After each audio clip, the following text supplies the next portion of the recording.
But those problems left unattended did not merely disappear. If the dog shits in your house, leaving it, ignoring it, hoping it will get better is not the solution.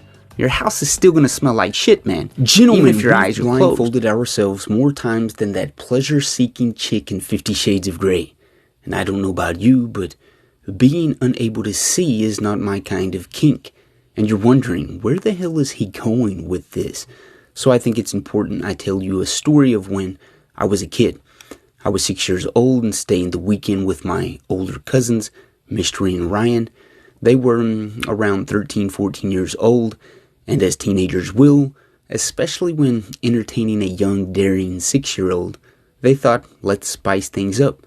So the popcorn popped, pillows and blankets were set on the floor, the lights were dimmed, and Nightmare on Elm Street began to play. Yeah, Freddy fucking Kreugar for a 6-year-old. I really don't have much recollection of the movie, the plot, the characters. Was it good, bad, who the hell knows, but I do remember the brown glove with metal blades that Freddy wore.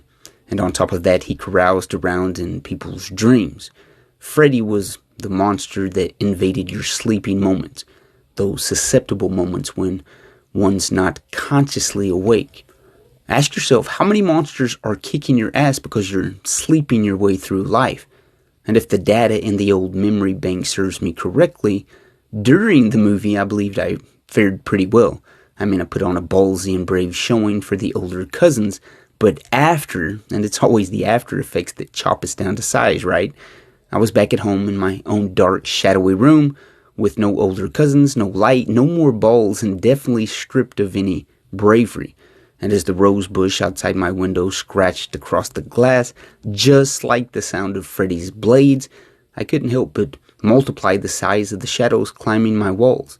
And we usually make mountains out of molehills when we're acting purely on emotion. So as any dependent person does when they're backed against the wall, I cried for help. In came the parents, unaware that I had watched Freddy earlier, so they assumed it was the usual nightmare of a kid. They said their parenty reassurance and left the door open. And we all thought, hell yeah, the problem solved. See, we really never shed light on our monsters. We leave the door open thinking in our self-delusion that we're giving ourselves an escape route, not knowing we're actually giving entrance to more monsters. Because the door being open didn't cure my cowardice, it only compounded it. Instead of Freddy possibly being outside my window, he was now definitely inside the house and creeping down the hallway, about to slash his way through my doorway. I screamed bloody freaking murder for about a week, hell, maybe longer, but time has a way of painting ourselves in better lighting, and for that I'm thankful in this situation. And to get to my damn point, I'd put on a blindfold of ignorance instead of actually getting up, turning on the light, looking under the bed, in the closet, and down the hallway, out the window. I instead chose the easy alternative. I allowed the monster inside of my imagination to grow and enlarge its shadowy deception over my own tangible bravery, or the possibility of that bravery. I could have acted on those fears, the worries, and illusions with a spirit of courage, and in doing so I would have overcame many a man's worst nightmare, that terror and fear of the unknown. And man, we tend to shy away from those shadows just outside the perimeters of our lights.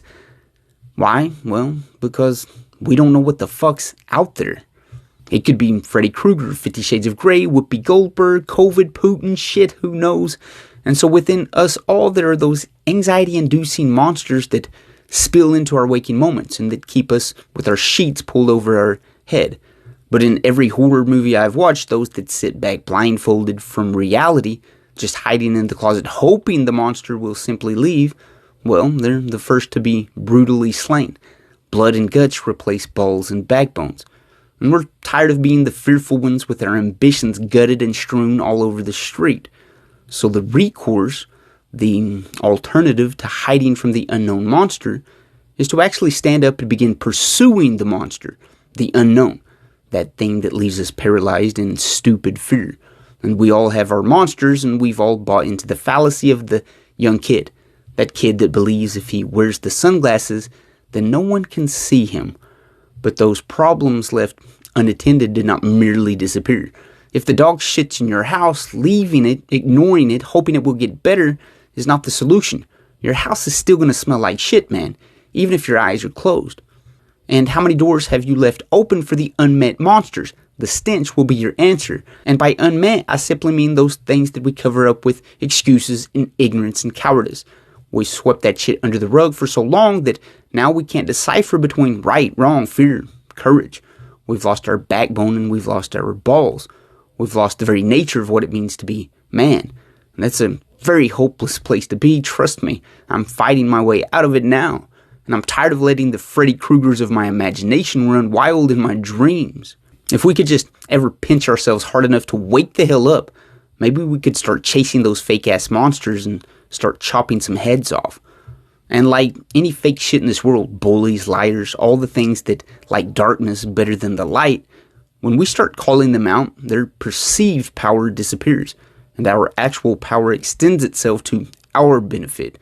We want our freedom back, and a return to excellence always requires running out the illusions that have erroneously taken seat on our throne. It's time we run them bastards out and slam the damn door. And this is where courage takes back what is his. The coward has been painting his canvas with shadowy lies, wasting what could have been some amazing creations for the man of courage. Love and respect. You will hear from me next episode.